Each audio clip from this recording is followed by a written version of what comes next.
The June 13th, 2023 meeting of the Charter Authorizing Panel is Recording called in to order. progress. I'd like to welcome everyone to the Department of Education and ask that you please silence all of your electronic devices.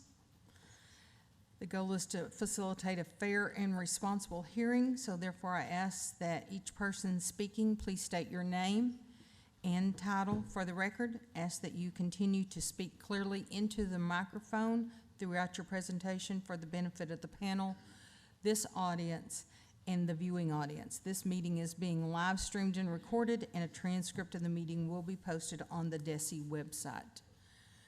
All right, good morning, everyone. Good morning to our panel members. Good morning. All right, let's get started. We have a consent agenda before you today.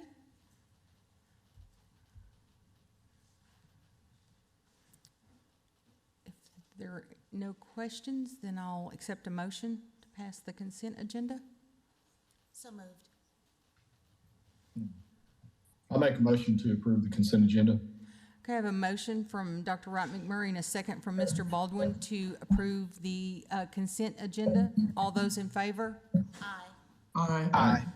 Any opposed? Motion passes. All right. Ms. Wagner.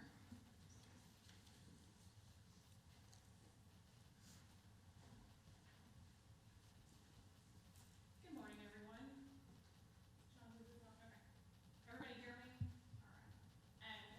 I'm Chastity Wagner with DESE Legal. So we have two amendment requests for you. I can't hear. Is anybody else having problems? Yeah, we can't hear. Yeah. How about you now? can't. That's good. Better? All right. So we'll start again. I'm Chastity Wagner with DESE Legal. We have two amendment requests this morning, one from Responsive Ed Arkansas for Premier High Schools of Arkansas, and the other one from the Arkansas Virtual Arts Academy, Arkansas Virtual Academy, ARVA. We have too many charters, guys. No, I'm just kidding. So let's get into, since we do have two hearings, we're going to go through the hearing procedures as we have come to know them by heart. So anybody who plans to provide testimony, the chair will swear in. They will get 20 minutes to present. We have gotten no opposition to either one of these amendment requests. So after they present, the panel will then ask them their questions. If I have any legal reviews to do, we'll do it at that point in time. And then after that, you guys will take your vote. So otherwise, I think we're ready to go. All right, thank you, Don't Ms. forget to Wagner. swear 'em in. All right, Ms. Summons, do you want to come and present the item, and then we'll swear in our participants?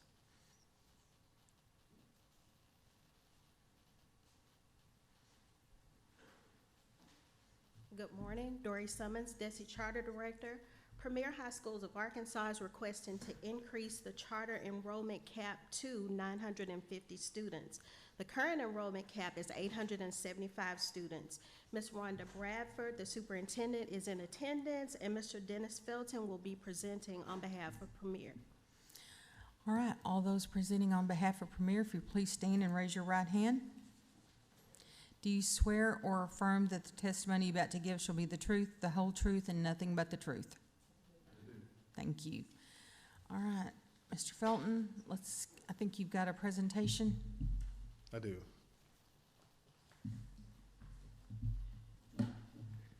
Good morning. You're Good morning. recognized. Dennis Felton, State Director of Premier High Schools and Virtual Learning. Thanks for having me this morning.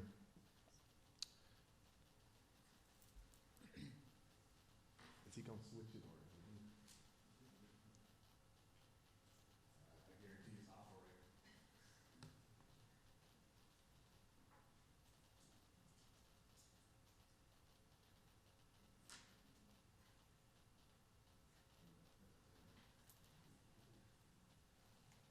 So just reintroducing our team that we have this morning, we do have our superintendent, Ms. Rhonda Bradford, joined us, Mr. Curtis Shack, our executive director of Student Information Systems, Ms. Katie Stevens, our chief financial officer in Arkansas, Mr. Aaron Duval, our CT director, and then Mr. Darius Young, Premier High School Online campus director and district testing coordinator. So today, I just want to make a correction. I know we said 850 to 950, but it's actually 875 to 975 on the enrollment cap increase. So just want to note that Slight correction. Today, we're seeking to increase the overall district enrollment cap from 875 to 975, and then to also amend the current enrollment cap of each school to reflect enrollment trends to meet the demands of various schools within the charter. At Premier, we're still aiming to provide hope for students through a caring, master-based blended learning option that promotes a free society and cultivate more academic excellence. We continue to serve a unique student population across the state of Arkansas. Students who are seeking a smaller, personalized learning environment, students who are at risk or have already dropped out of high school, students who have schedules outside of school, which means that maybe they're working or maybe they have parenting duties outside of school, and those students that are also involved with the juvenile justice system. So why do we continue to expand and exist? In Arkansas, we want to continue to provide an innovative academic program to Arkansas communities that provides a unique education opportunity with the emphasis on the disengaged students. We want to ultimately be able to decrease the dropout rate and increase the graduation rate in communities where there are premier high schools. To be responsive to parents and students' flexibility and needs in communities, and just to continue to replicate best practices and personalized learning in Arkansas. And just a side note, Premier High School serves all. Currently, we're located in Little Rock, North Little Rock, Springdale, Fort Smith, Texarkana, and online. If you look at our district structure, we still have Premier High Schools of Arkansas, which entails Little Rock, Fort Smith, Texarkana, and online. And then we have our district Premier High School of North Little Rock and Premier High School of Springdale. You can see our enrollment breakdown, enrollment cap breakdown by school, and you can see we're in Little Rock, we're at 24% capacity, Fort Smith 22, Texarkana 61, Premier Online 90, which gives us a total current enrollment of 396 with the current cap of 875 students. The proposed enrollment would decrease our brick and mortars to reflect the enrollment trends, and so we're looking at making our Little Rock campus cap 175, as well as our Fort Smith campus cap of 175, looking at increasing our Texarkana cap to 125 from 75, and then increasing our Premier Online to 500, increasing to 250, which gives us a new total enrollment cap for the charter of 975, which is a 100 student increase. So looking at our expansion, you remember we opened up Premier High School Little Rock. We're celebrating our 10th anniversary coming up this fall. We've opened up North Little Rock in 2019, Springdale 2021, Fort Smith, Texarkana, and online in 2022. Premier High School is currently serving over 600 students in Arkansas. So looking at some numbers that I just kind of pulled from this year. This year, we're excited. We awarded 129 high school diplomas to students that possibly may not even earn those diplomas or had those diplomas before Premier High School. 42 of those students were dropout recovery graduates, 35 were early graduates. We had 23 industry-based certifications earned, 65 students earned credit through JAG, 34 work-based learning hours completed, 32 community service learning hours completed, and over 1,800 attendees across 6 graduations. So once again, just kind of talking about the year in review. At Little Rock, we had 14 students graduated. We implemented the JAG program this year, as well as the drone program, digital marketing partner with the cosmetology school.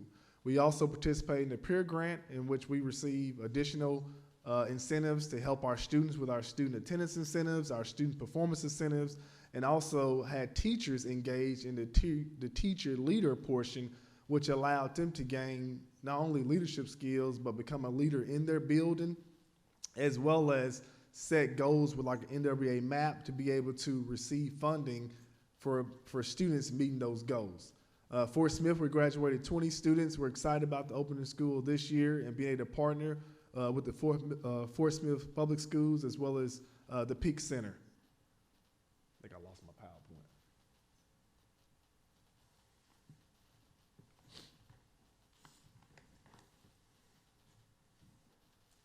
There you go. Texarkana graduated 6 students, and we partnered with University of Arkansas, Hope Texarkana, as well as looking forward to implementing JAG next year.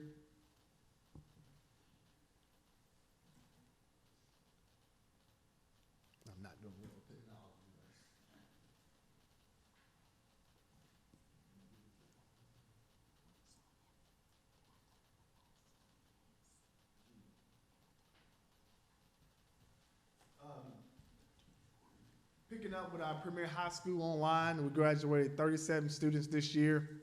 Premier High School Springdale graduated 21 students, and we implemented a work-based learning program there as well. And we're excited about implementing the East Initiative at that campus this fall.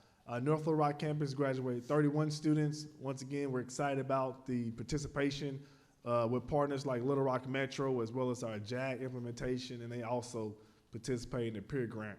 Some of the small wins throughout the course of the year, we've seen some gains in student engagement and attendance on site, as well as we're excited about the NWA MAP growth and participation. We worked hard, and I feel like our principals, our teachers, they worked hard this year to make sure that we got all of our students the communication about testing, and also they worked hard to put incentives together. And it was really cool to see those campus directors come together and teachers and collaborate with students and be able to design incentives that the students were looking forward to. And so we're excited to really see the accountability portion come behind that as far as how many students actually participated. We're excited about the peer grant. It's not only empowered our teachers, helped us with recruitment and retention efforts, but also has let us set goals on things like NWA MAP, and then our schools achieve those goals and be able to receive funding to be able to do those cool things for kids that we talked about.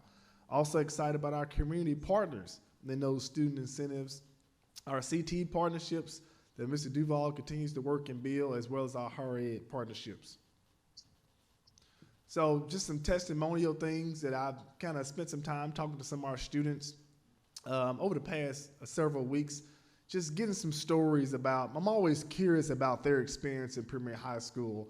And so I met a young lady at Little Rock, Sanaya Lewis, who actually received a scholarship to Bennett College in Greensboro, North Carolina, who's excited about going there and having the opportunity to go to a smaller college like Premier High School was for her in high school.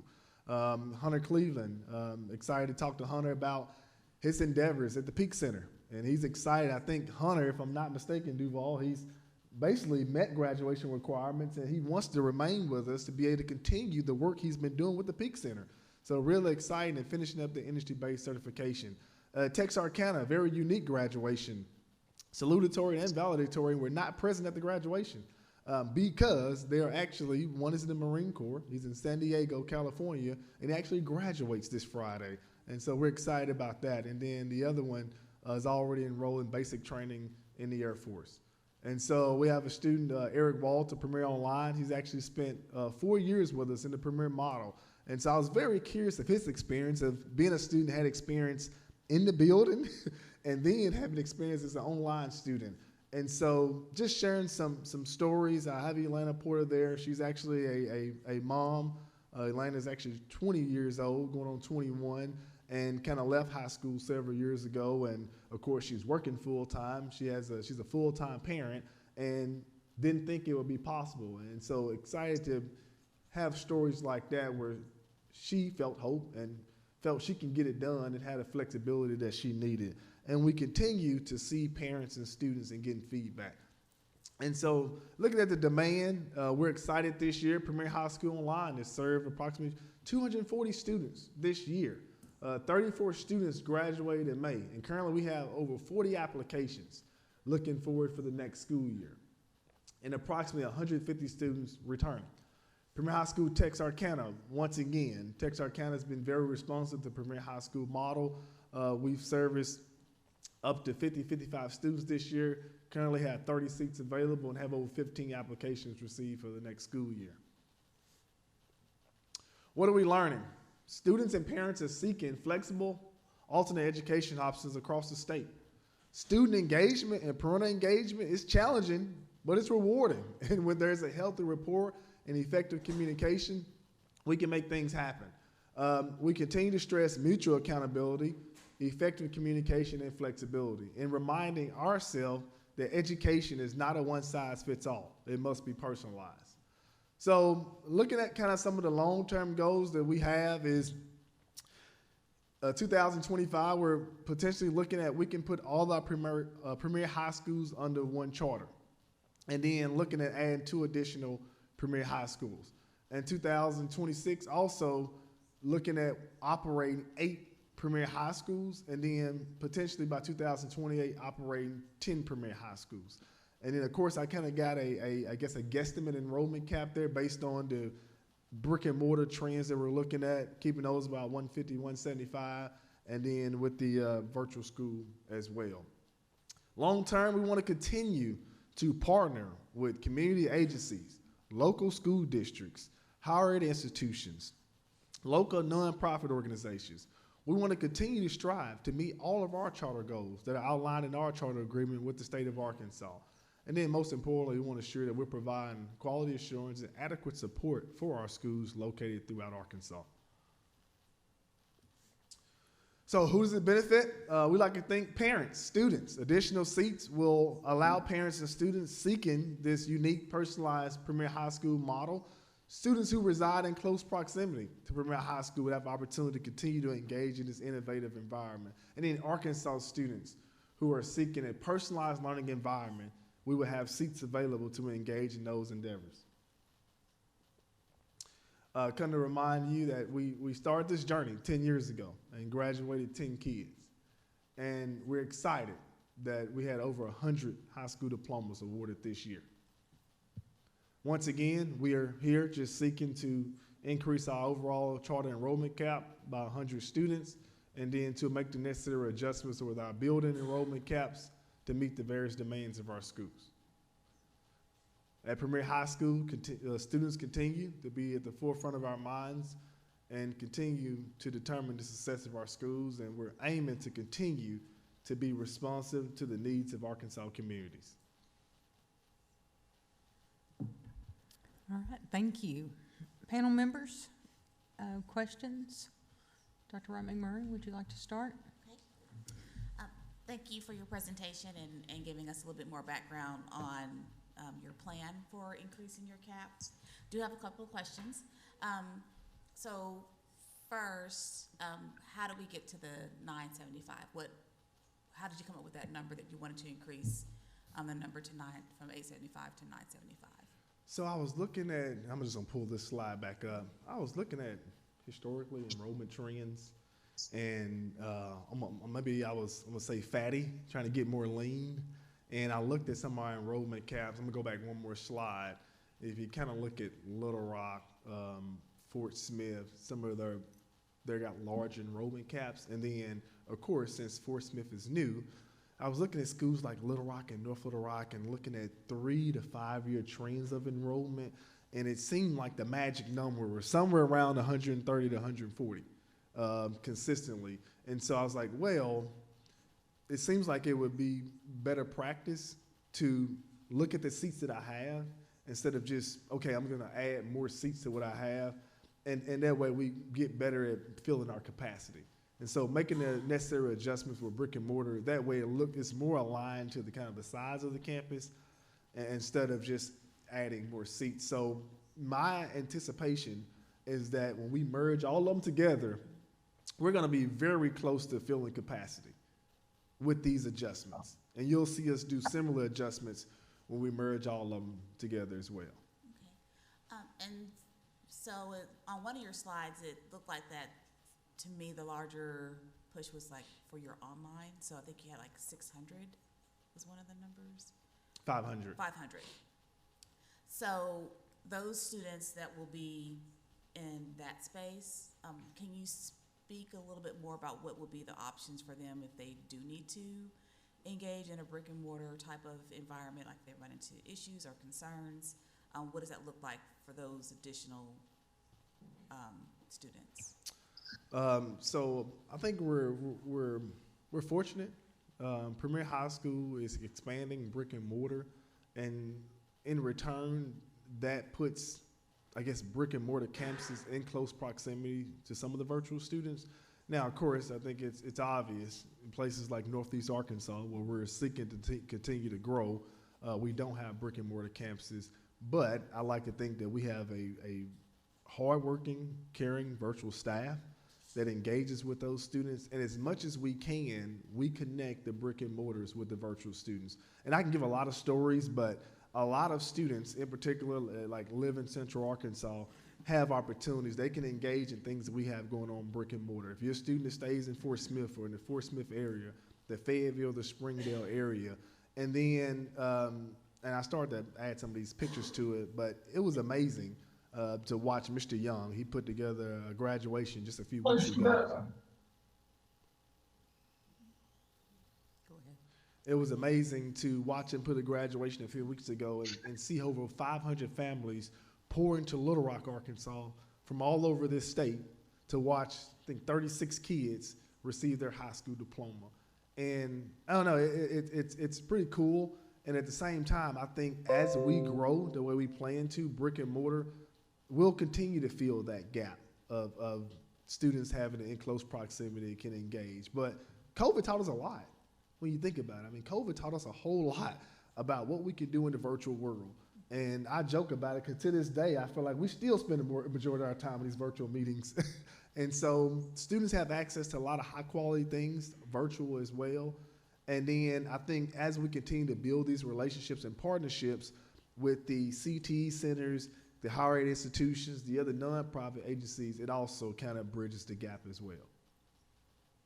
So for the increased 250, if they start to run into issues or concerns, the plan for them to be able to engage with somebody in a brick and mortar face-to-face option, it is available for those I students? want to be careful when I'm saying that, because if I have a student that lives, let's say 40 miles north of Jonesboro, which would put them over 200 miles close to the next premier, but virtually we can tap in with those students. Now, I got some students that live within close proximity to Premier High School, 10 to 15 minutes. And typically those are the students you're seeing that are engaging face-to-face, on-site, in person. Okay. And just a couple more questions. So, and then I just wanted to get so your Fort Smith and UA Hope Texarkana campuses, you're working with them to implement a JAG program, or you've already implemented a JAG program? That is correct. Mr. Duval, you want to join me? And while she's joining, can I ask Dr. Wright McMurray to speak into the microphone? We're getting bits and pieces online. Okay. Thank you. Sorry. That's okay. I just don't. I'm sure there'll be other questions, and I don't want us to have to repeat those questions and the answers. Okay. Thank you. Mm-hmm. Reason why I'm bringing Mr. Duval up, he does a lot of great work in this area, and he's the expert. And so I wanted to kind of let him share with you all his plans of JAG. All right, thank you. I don't know about expert, but Aaron Duval, CT Director for Responsive Ed Arkansas. And so, we were able to implement JAG in Little Rock and North Little Rock, and just a huge success in both of those schools. A lot of kids really benefited from the work-based learning part of it. We were able to teach the soft skills that so desperately needed. Our plan going forward is we would love to be able to implement either next year or the year after a JAG program in all of our campuses. And so with 2 this year, and Springdale's already doing our internship, kind of a work-based learning thing as opposed to JAG, we're looking at trying to add JAG in Texarkana and Fort Smith in the future. Okay. We've even taken a look at what would that look like, a JAG program in the virtual school. So that's even on the table as well, as we're trying to explore those opportunities. Okay. All right. Thank you. You're welcome. Thanks. Mr. Davis, do you have questions? I do, and thanks for the presentation.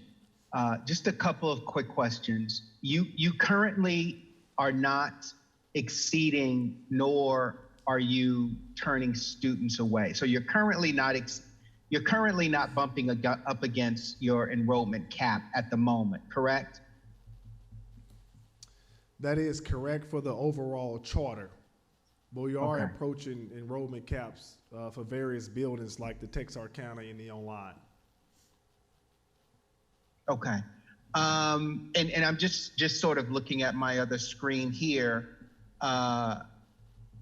you anticipate in a Texarkana building, you've gotten 15 applications for 23-24 with 40 students returning, right? And so there is potentially with 30 seats available. So there is a little bit of a bump there. But in most of your other instances, there doesn't appear to be the case in which you're turning away any sort of students because of demand. I guess I'm asking for affirmation in regards to that. We have yet to reach a point in which we're turning away students because of unavailable seats. Is that correct? That is correct. Okay. And the second question I have is, you do plan on coming back next year to combine charters for the 24-25 academic year. Is that correct as well? Maybe looking into 25-26. Okay. 25-26. Okay. So you can see where my questions are going. It's just around, I'm having a hard time wrapping my head around the need to do this now. And I'm not quite sure if I've heard some sort of real concrete answer on why now is the time to do something like this. Can you speak to that? And then I have no more questions. I do, and if I'm able to, I probably want to pose a question to the panel.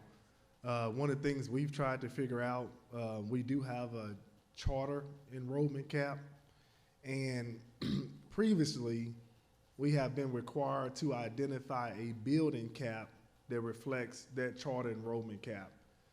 If it is to stand to the panel that we are able to enroll students and adjust those caps as needed until we meet the overall enrollment cap, then that may allow us to move it around without even being here present and be able to make the necessary adjustments. But we were under the assumption that we had to adhere to those building caps that we specifically designated. And so with that being said, our fear was I only have a few seats left in virtual, and then I would get to a point where I would be turning around students in virtual until I can get to this meeting. My fear was in Texarkana, since I only have a few seats left, I will be turning kids around until I was able to get to this meeting to get that clearance.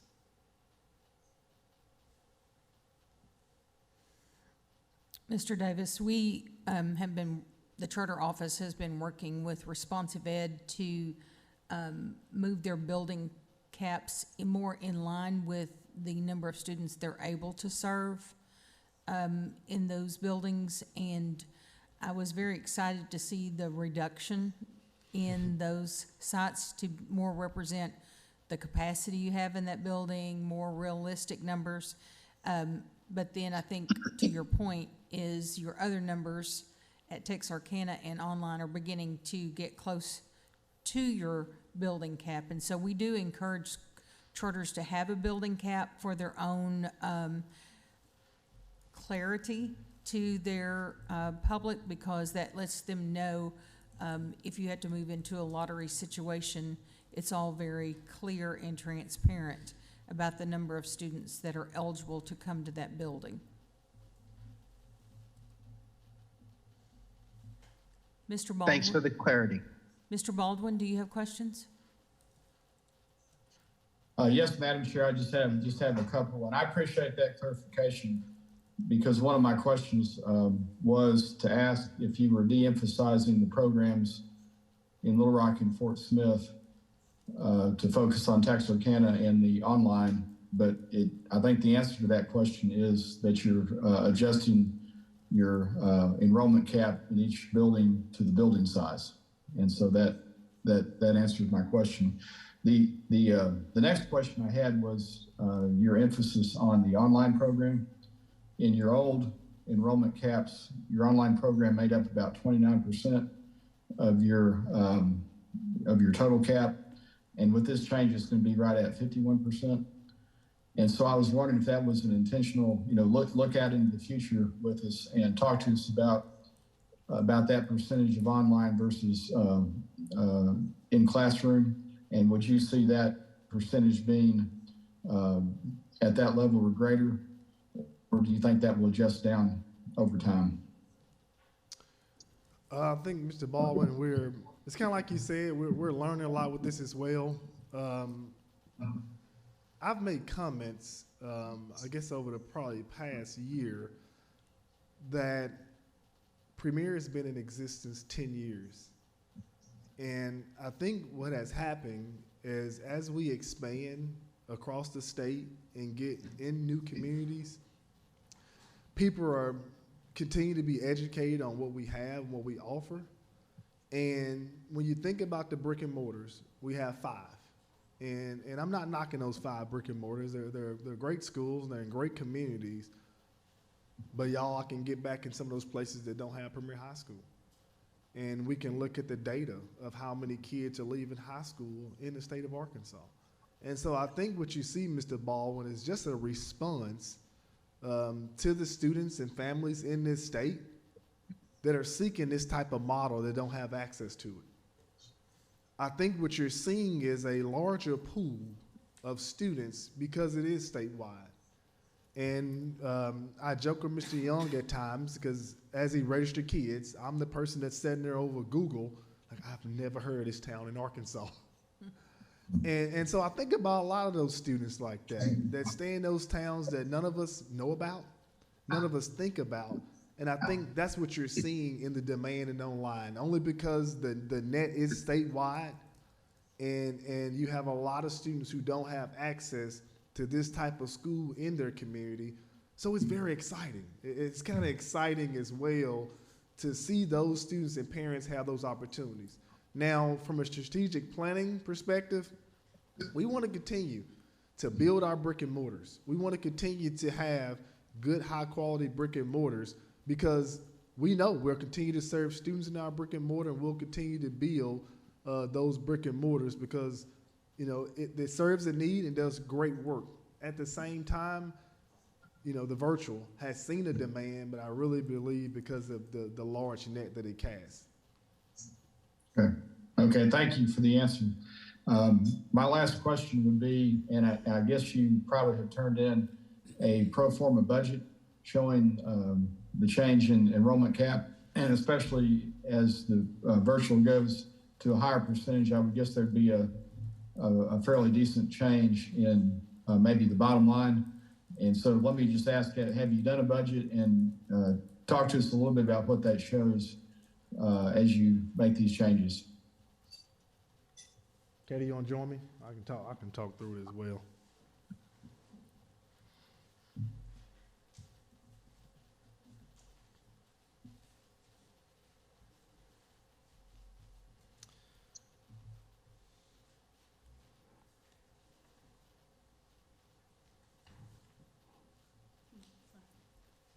Good morning, Katie Stevens, Director of Finance for Arkansas. Katie, speak right into the microphone, please. A little tall. The pro forma that is submitted has a total ADM of 638 students. That reflects our third quarter ADM currently for our brick and mortar campuses and an increase to 400 virtual students.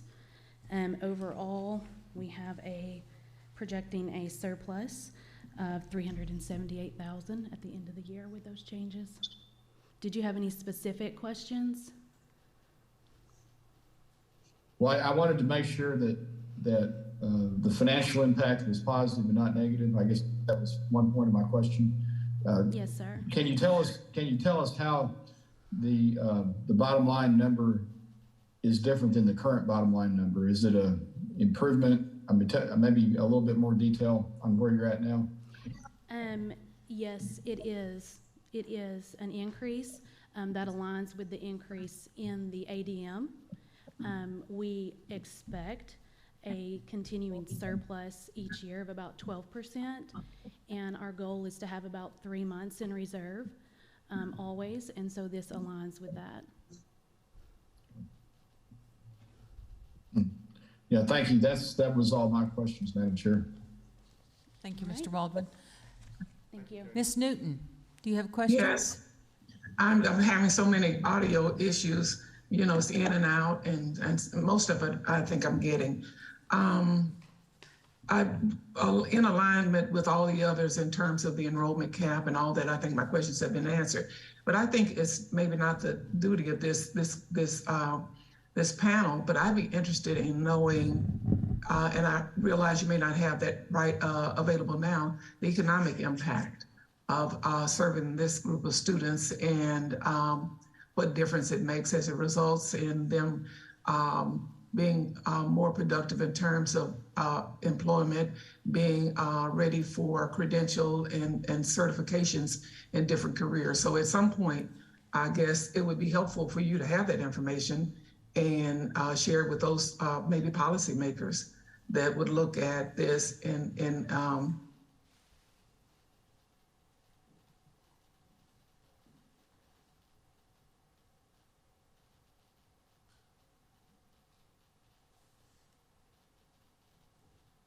did anybody hear anything? Yes. Yeah, we did. Froze up Okay, for just okay. a second. Thank you, Ms. Newton. I agree with her. Part of what we're trying to do is get better at telling our story. I did bring somebody up like Mr. Duval, who crunches a lot of data for us as well on the CT and the outcomes. And so I agree with you, Ms. Newton, that we do want to have this data prepared and present it amongst those that do make the policies, and that way kind of better tell our story of the impact we're actually having in some of these communities beyond just, I mean, how many kids are graduating, because it's bigger than that. All right. Any other questions from the panel? Well, just a couple of glows. The charter office has been out visiting all of the premier schools, and they've seen a remarkable improvement since COVID. We're starting to see more kids on site, which is always exciting in the brick and mortar, and of course, understanding that the online is reaching those communities where a brick and mortar is not available in the immediate area. I personally am very happy to see the enrollment caps adjusted to more, to better represent what's really happening in the schools and what can happen in those schools. So personally, I think those numbers are right in line with where they should be. The other thing that I think is exciting is having a long-range plan. And while we're not voting on that today, just knowing that at some point the plan will be to roll these charters together once your grant cycles end, and to be thinking long-term about where you want to expand as the need arises across the state. I think just to kind of in closing, if you would just go back to your mission and just remind the panel about the students that you serve. So just thinking about who's enrolling in premier high schools. I was gonna see if they pull my power. You don't have to read it word for word, just Oh, okay. speak it from your heart. So I get excited about this is because I like to think that Premier High School serves all. We have students that come with us that are not being successful in traditional school. A lot of those students have lost hope. A lot of those families have lost hope. A lot of those families have feel like public school has failed them.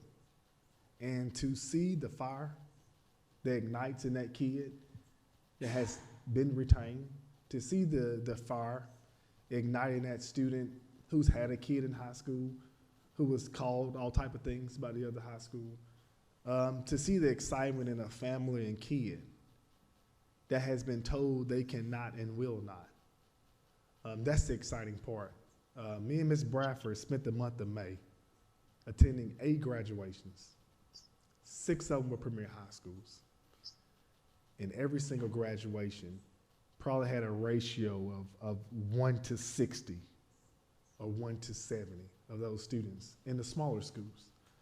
And so I like to think that we serve a marginalized population that's somewhat forgotten in public education. And Premier ignites that fire. They find those students and then get them back going. And then, as Ms. Newton says, these are the same citizens that we're counting on to be productive citizens. These are the same people that we're counting on to be voters. These are the same people that we're counting on to be leaders. And so it's important, the work that we do, because to me, all kids matter. It's not about Premier. It's not about it being a charter school. It's about kids. Ironically, it's named Premier High School. It's branded that way. But we're serving public school kids in Arkansas, and we just want to make a difference in those kids' lives. All right, thank you. Panel, I'll accept a motion. Okay. I move approval. I have a motion from Dr. Wright McMurray to approve the cap increase and a number of adjustments. Ms. Newton, did you second that? Mr. Baldwin, did you second? I did. Okay. All right. I have a motion by Dr. Wright McMurray and a second by Mr. Baldwin to approve the amendment request. All those in favor? Aye. Aye. Aye. Any opposed? Motion passes. Congratulations. Thank y'all. If you will give us just a moment, we'll need to fill out our voting sheets.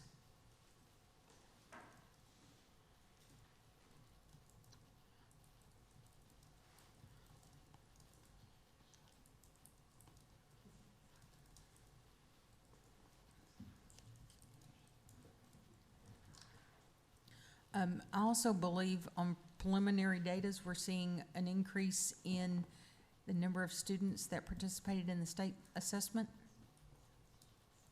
So we're very hopeful. Don't forget corrections.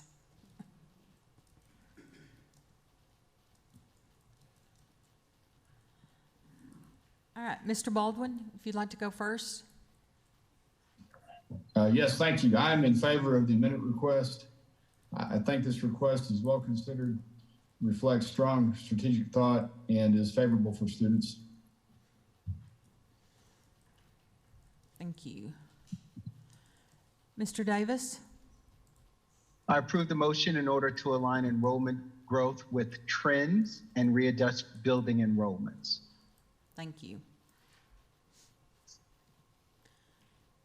Dr. Wright McMurray? I support the amendment request to increase the enrollment cap from 875 to 975. Premier Charter has a well thought out plan to implement the expansion and place the charter in position for continued growth into the future. Thank you. Ms. Newton? I supported the motion. The request for increased enrollment addresses future goals to increase student enrollment. All right. Thank you, everyone. Congratulations. Ms. Summons?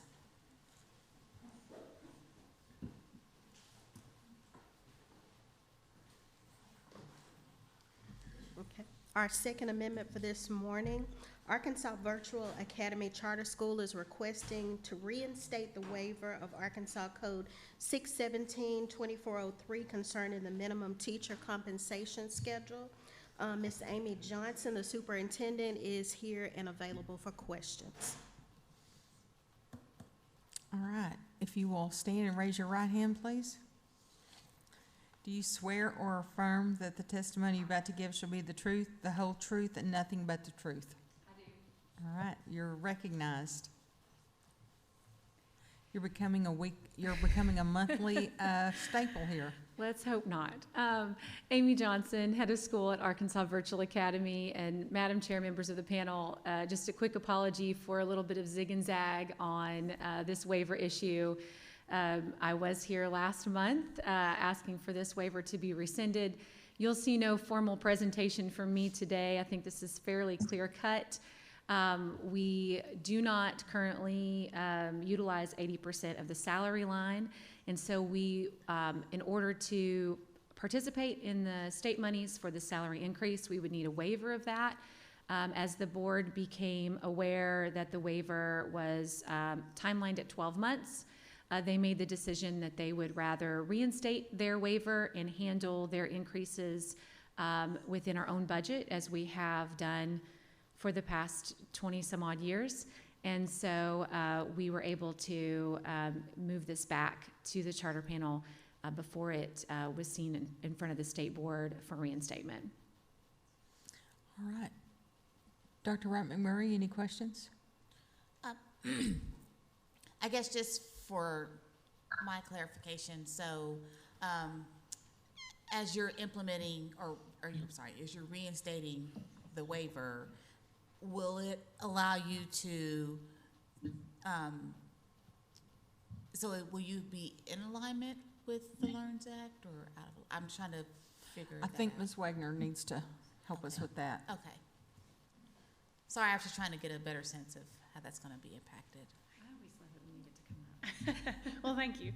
Chastity Wagner Legal. So it actually will allow ARVA to make their own determination on what their salary schedule will be. They will not be required to meet a minimum. No, ma'am. Okay. Does that help? And then but you'll still be able to move forward, and so I guess it's not going to negatively impact you in that situation. That's a great question. Okay. I think that the only way that it would negatively impact us is if the board was in a position that they chose not to meet the minimum, which could affect our ability to attract teachers. But we actually just had board meeting last night, and they voted to meet the minimum salary and actually put in a small salary schedule, which we haven't had in the past. So they're pretty proactive to stay competitive for the recruitment and retainment of teachers. Okay, thank you. Mr. Davis? And I know we went through a number of different salary schedules last meeting. Remind me again, we did approve the salary schedule, or we did look at no, we did not. Okay. I provided an example last time we were here for you to be able to look at, but the board had not approved it at that time. It was a draft. And when might you think the board would approve something like that? Well, depends on the vote of the panel today. A waiver of teacher salary actually means that we would not have to have a formalized salary schedule. But the vote of our board last night implemented just a slight salary schedule that creates a small step increase for years of experience with ARVA. One of the things that we found in our history is that moving to a virtual platform is a very leveling experience for our teachers. It's a very different environment. And so not only does the training to bring those teachers up to speed cost time, but more importantly, it costs student outcomes. When we have teachers that have been with us for an extended time, we know that they have a more positive and consistent experience with our students. So that was the board's intent. So the salary that I put forward as an example last month has step increases for every 5-year sort of commitment and continuation with the school. Will the board vote on that salary scale that you put forward? Yes, they voted on the scale last night as implemented by salaries that were approved for the coming year. So they looked at that salary schedule, and then they also looked at teacher by teacher, what that looked like for each staff member based on their years of experience and a year-over-year salary comparison. Okay. And that salary scale met the minimum requirement that was identified by Arkansas LEARNS? Yes, the base salary in that salary schedule is $50K. Okay. No other questions. Well, and I guess it might be a question for legal. If we were to approve something like this, I'm assuming that others could come forward and ask for the same type of approval. Is that correct? That is correct, yes. They could come and ask for that, but that would necessitate not being qualifying for the additional funding. So. Okay. No other questions for me right now. Mr. Baldwin, I have no questions. Ms. Newton,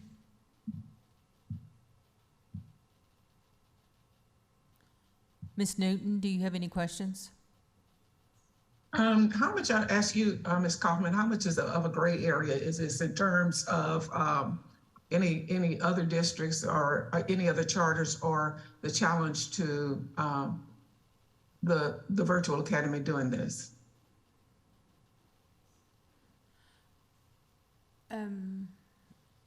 So I think this decision is very individualized based on the situation and conditions of how they've been previously paying staff. That sets them up to meet the minimum salary expectation. And I think that's what you're saying is you're going to be able to do that this way.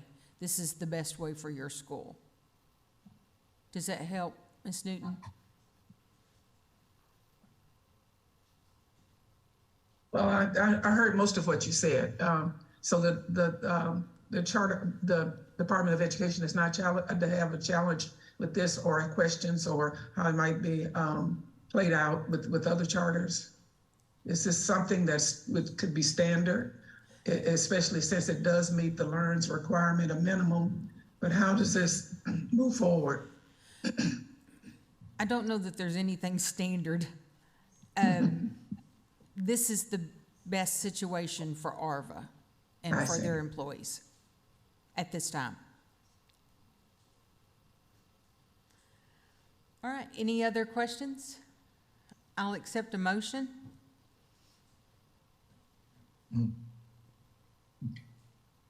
I'll make a motion to approve as submitted.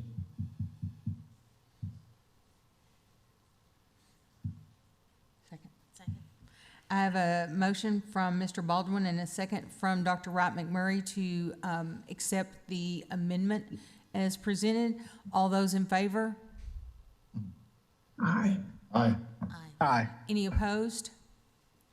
All right, thank you. Take a moment and let our panel members submit their voting sheets. Thank you.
Mr. Baldwin, would you like to read your statement?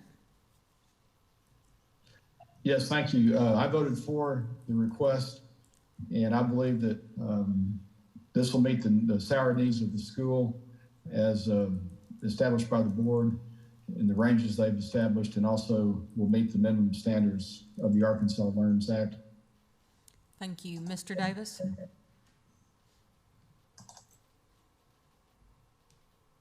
I support the amendment in order for ABA to meet the salary needs of the school. Thank you. Ms. Newton? I didn't have problems with my voting sheet, but I vote for the amendment. All right, we'll have someone fill that in for you. Dr. Wright McMurray? I voted for. I support the request to reinstate the waiver. ARVA charter salary schedule intent is to meet the expectations of the LEARNS Act, minimum teacher salary, as well as the needs of the charter. All right, well, thank you, everyone. That concludes our meeting for the day. This is my last charter panel. So I want to say thank you to everyone. I appreciate you so much, and it's been a lot of fun. I think we've done a lot of good things for schools. With that, I'll accept a motion to adjourn.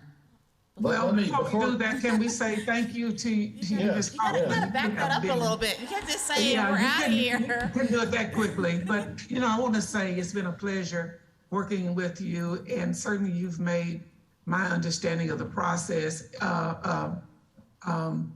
you've enlightened me in so many different ways. Your professionalism is above anything that we could have ever expected, and thank you for walking and holding my hand through much of this and having the confidence that questions. You've been available anytime that I've had a question to assist in matters of the charter authorizing panel, but also those other things that if I wanted to know something, needed to know something, you've always been there. You are a treasure, and I've appreciated having the association with you during this process. Thank you, Ms. Newton. Definitely echo those sentiments. I know I came very green to the panel from the understanding of how charters all worked and the expectations, and you've been very patient and allowing me the opportunity to grow with my knowledge and my confidence of being able to ask my questions, even though sometimes I might not know exactly how to word them, but you give me the chance to kind of work through that. And then just outside of that, you've always been a pleasure to work with. I'm always very supportive, and I just love the way that you lead your team, and I can see it reflected in them, how they reflect back to you, your leadership and support. So you definitely will be missed here at the agency. Dr. Murray. Yep. I have to admit that you have intimidated me a few times, especially in the beginning when Madam Chair would show up with her big binders of regulations, and I knew I had no idea what was in those books. But she is gracious and kind and a thoughtful leader, and I still don't know what's in the books, but I know that you do, and that gives me comfort. And I think we make good decisions because of that. So thank you for your leadership, and thank you for caring for the kids of Arkansas, for your distinguished career. And I hate that you're retiring, but I'm also proud that you are, and you're gonna have a great time, and we'll have more freedom than you can have otherwise. So just thank you for everything. Thank you, Mr. Baldwin. Yeah, Deb, I like to think the saying goes, get to where you can do the most good for the most people as quickly as you can. And you have done that over a number of years. Your legacy in Arkansas education and what you have done for countless families, students, and communities cannot be overstated. So one, I want to thank you on behalf of the state of Arkansas just for the tremendous, outstanding work that you've done. You have seen education in Arkansas since I've been involved with it, and I've been here a little minute, Ms. Newton has as well, but you have always provided thoughtful insight, a steady hand, and as Mr. Baldwin indicated, knowledge beyond reproach, which is always very comforting when you're involved with something and you know that Deb Kaufman is going to be involved as well. And you, I don't know how, but you have this recognition of talent and providing and bringing a very strong team always to the table to support us. And as a true educator does, you have a way of allowing us to kind of show our limited knowledge at things, but make us feel as if the questions we're asking are critically important, and how you provide the information only invites us to want to know more and ask more questions in a way that I think moves education forward in Arkansas. So I can't personally thank you enough for just your spirit and how you approach it and what you've done for the state of Arkansas. So thank you. Well, thank you so much.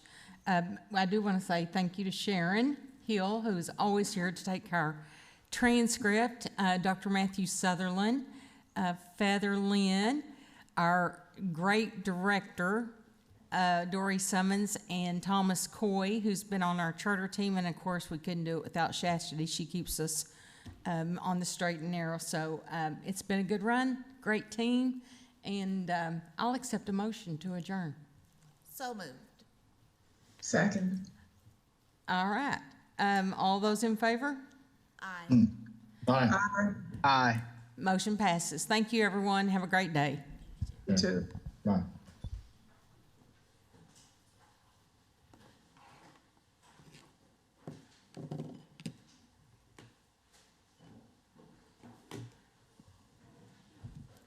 All right. What are you going to do next month without me? I don't know what I'm gonna do without you, regardless of the month, but I'm gonna try not to come back. Yeah, take a break.